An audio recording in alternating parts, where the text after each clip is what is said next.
سے اٹھتی, مسجد میں آتی, کھڑکی کھولتی اور وہاں سے کھڑے ہو کے کھڑکی میں کھڑے ہو کر اپنے بیٹے کو آواز لگاتی, حیوا. وہ کہتا لبیک یا امی, جی میری ماں. اب دوپہر کا سورج چڑھا ہوا ہے, یہ حدیث کا درس دے رہے ہیں اور ماں گھر سے اٹھ کر مسجد میں آئی ہے. لازمی بات ہے کوئی ضروری کام ہوگا, کوئی بڑا شدید کام ہوگا, بڑی شدید کوئی حاجت ہوگی. لیکن ماں دروازہ کھول کے کہتی ہے, حیوا اپنا درس چھوڑو, اٹھو, مرغیوں کا دانہ نکال کے مرغیوں کو ڈال کر آؤ. آپ جیسا اور مجھ جیسا ہو تو کیا کریں گے؟ وہ کہیں گے استغفر اللہ, بوڑھی عورت نے ایسا مرنا جینا خراب کیا ہوا ہے. ارے تو اتنی دور سے اٹھ کر جو آئی ہے مجھے کہتی ہے مرغیوں کو دانہ ڈال, خود کیوں نہیں ڈال دیا؟ میں درس دے رہا ہوں, حدیثیں سنا رہا ہوں, اتنے لوگ میرے سامنے بیٹھے سن رہے ہیں. یہی سلوک کرتے ہیں. اور یہ محدث اپنی ماں کا یہ جملہ سن کر کتاب بند کر دیتے ہیں, اپنے طلباء سے کہتے ہیں سنو, تمہیں دین سکھانا, نبی کی حدیثیں پڑھانا نفلی کام ہے اور اپنی ماں کا حکم ماننا فرض ہے. اس درس حدیث کو بند کر کے اپنی ماں کے گھر میں جاتے, تھیلے میں سے چاول دانہ نکالتے, مرغیوں کے دڑبے میں ڈالتے اور پھر واپس آ کے اپنے درس حدیث کا آغاز کرتے. یہ ماں ہے, یہ ماں کی عزت ہے, یہ ماں کا مقام ہے. حدیث رسول کے درس کو روک کر کہتے ہیں تمہیں حدیث پڑھانا نفلی کام ہے اور میری ماں جو مجھے حکم دے بھلے اس کا حکم مرغیوں کو دانہ ڈالنا ہی کیوں نہ ہو, اللہ کی قسم ماں کی بات ماننا فرض ہے, یہ نفل ہے, میں نفل کو چھوڑ رہا ہوں, پہلے فرض ادا کرتا ہوں. کیونکہ وہ یہ سمجھتے تھے ماں باپ کی خدمت اللہ کی عبادت ہے, وہ اس کو لذتیں لے کر کرتے تھے. ایک شخص کی والدہ بوڑھی اور وہ اس کی اس کیفیت میں بیماری میں پہنچی ہوئی کہ بستر پہ ہی اس کا پیشاب اور پخانہ نکلتا, بیٹا اس کو صاف کرتا.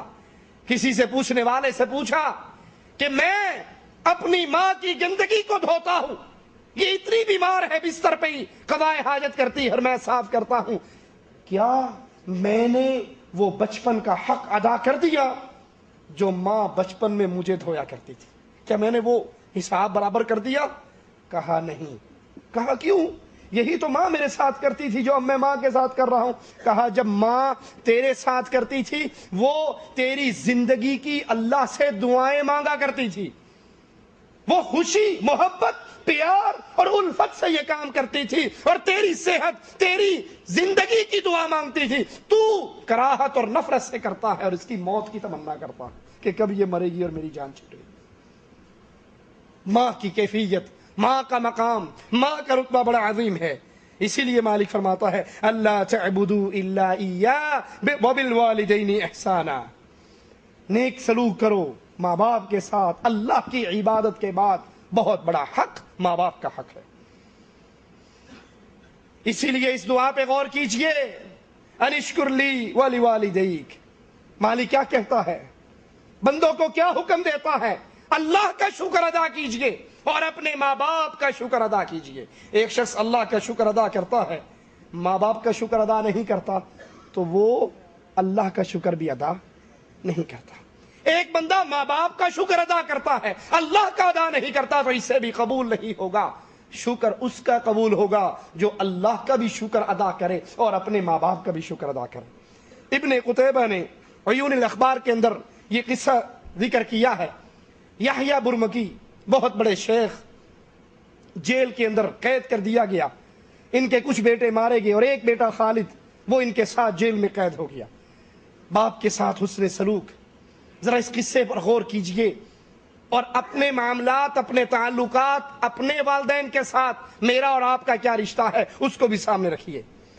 یہ بوڑھا آدمی صبح کی نماز کے لیے اٹھتا, شدید سردی, چھوٹی سی جیل کی کوٹھڑی, وہ بھی سردی اور ٹھنڈی والی, اس کے اندر قید ہے. صبح ٹھنڈے پانی سے وضو کرتا تو اس کو تکلیف ہوتی. اس کا بیٹا خالد یہ دیکھ رہا ہے کہ بابا بوڑھا ہے, ٹھنڈے پانی سے وضو کرتے ہوئے اس کو تکلیف ہوتی ہے. اب باپ سو گیا, اس نے وہ پانی والی بالٹی لی اور کوٹھڑی میں جو چراغ جل رہا تھا اس بالٹی کو اٹھا کر چراغ کے قریب کر دیا, ایک ہاتھ پہ اٹھا کر کھڑا ہے. جب یہ ہاتھ تھک گیا دوسرے ہاتھ پہ اٹھا لی، جب وہ تھک گیا تو اس پہ اٹھا لی. یہ ساری رات اس پانی کی بالٹی کو چراغ کے قریب کر رہا ہے تاکہ جب صبح میرا باپ اٹھے تو پانی کی ٹھنڈ ختم ہو چکی ہو اور وہ تھوڑا سا گرم ہو اور میرے باپ کو وضو کرنے میں تکلیف نہ ہو. چوکیدار جیل کا یہ منظر دیکھ رہا. اگلی رات آئی، اس نے اس چراغ کو نکالا اور باہر ٹانگ دیا.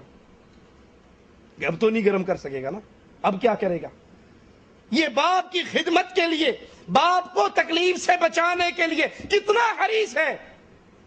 تاریخ میں لفظ موجود ہیں کہ یہ اپنا دیوار سے ٹیک لگا کر بیٹھ جاتا اور جس برتن میں پانی ہوتا اپنے پیٹ پہ سے کپڑا اٹھا کر اس برتن کو اپنے پیٹ پہ لگا کر اس کے اوپر جھک جاتا، اپنے جسم کو اس کے اوپر کر دیتا اور ساری رات اسی طرح جھکی ہوئی کیفیت میں گزار دیتا، اور جسم کی حرارت اور جسم کی گرمی سے پانی کی ٹھنڈک کچھ کم پڑ جاتی اور بوڑھا باپ صبح اٹھ کر وضو کر لیتا. وہ نہیں جانتا کہ اس کی خدمت کے لیے ساری رات بیٹے نے کیا کیا. کیا خیال ہے یہ ساری محنت کیوں کرتا تھا؟ اس کو باپ سے وراثت ملنی تھی. باپ تو جیل میں ہے، مال سارا لوٹا گیا، بچے اس کے مارے گئے. یہ سارا کچھ کیوں کیا؟ وہ اس معاملے کو سمجھتا تھا کہ میں جتنی ماں باپ کے ساتھ اچھی سلوک، اچھا برتاؤ کروں گا اتنے ہی میرے درجات اللہ کے دربار میں بلند ہوں گے. وَبِالْوَالِدَيْنِ احسانا، ماں باپ کے ساتھ اچھا سلوک کیجئے، ان کی خدمت کیجئے، مال کے ساتھ بھی، جان کے ساتھ بھی، زبان کے ساتھ بھی ان کو خوش رکھیے. محمد بن سیرین رحمہ اللہ اپنی والدہ کے ساتھ بڑی محبت کرتے تھے، بڑا پیار تھا اپنی والدہ کے ساتھ.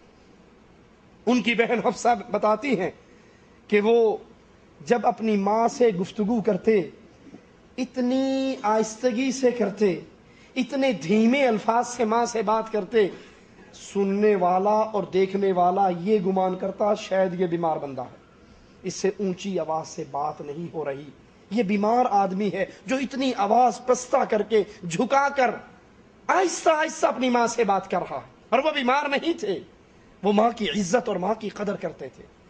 چھوٹی چھوٹی بات پر اپنی ماں کو ڈانٹنے والوں، تھوڑی تھوڑی باتوں پر ماں کے سامنے زبان چلانے والوں، اپنی آواز کو بلند کرنے والوں، اس کے چہرے پہ کھڑے ہو کے چیخنے والوں، اس کے ساتھ بدتمیزی کرنے والوں، امت محمد الرسول اللہ صلی اللہ علیہ وسلم کو تعلیم اللہ اور اس کے رسول نے ماں اور باپ کے ساتھ اچھے سلوک کی دی.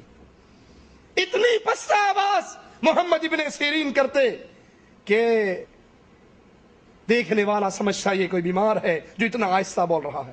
اور اپنی ماں کی خواہشات کو پورا کرتے آرڈر دینے سے پہلے. آپ کو پتا ہے میری ماں کی یہ ڈیمانڈ ہے، یہ خواہش ہے، اس کو یہ تڑپ ہے، اس کو یہ تمنا ہے، وہ مجھ سے آج یہ چاہتی ہے. ٹھیک ہے، یہ بھی نیکی ہے کہ ماں آپ کو حکم دے اور آپ وہ کام کرو، باپ آپ کو حکم دے اور پھر آپ وہ کام کرو. لیکن عظیم نیکی یہ ہے آپ کو پتہ لگ جائے آپ کے ماں باپ یہ چاہتے ہیں کہ یہ کچھ کرو، آپ ان کے حکم دینے سے پہلے ہی ان کا کام پورا کر دو. ابن سیرین رحمہ اللہ حکم ملنے سے پہلے جان لیتے ماں کیا چاہتی ہے، جو ماں کی ڈیمانڈ ہوتی، جو ماں کا معاملہ ہوتا، ان کے آرڈر سے پہلے ہی اس کو پورا کر دیتے. حفصہ کہتی ہیں کہ ابن سیرین کی والدہ کو پیلا رنگ بہت پسند تھا. ابن سیرین کیا کرتے، اپنی ماں کے کمرے میں جاتے، اس کے کپڑوں کو دیکھتے، اگر اس کے کپڑوں میں کوئی سفید رنگ کا کپڑا ہوتا تو اس کو لے جا کر پیلا رنگ کروا کے لا کے واپس رکھ دیتے. کیوں؟ تاکہ جب میری ماں اس رنگ کو دیکھے گی تو اس کے دل میں خوشی داخل ہو جائے گی. یہ ماں کو خوش کرنے، والدین کو خوش کرنے، باپ کو خوش کرنے کے طریقے ہیں، اور ان طریقوں سے اللہ خوش ہوتا ہے. جو انسان اپنے ماں باپ کو خوش کرتا ہے. ایک امام اپنی والدہ کے گھر میں ان کی زیارت کے لیے گئے، ایک بچھو نظر آیا، یہ اس کو مارنے کے لیے بھاگے، بچھو سوراخ میں چلا گیا.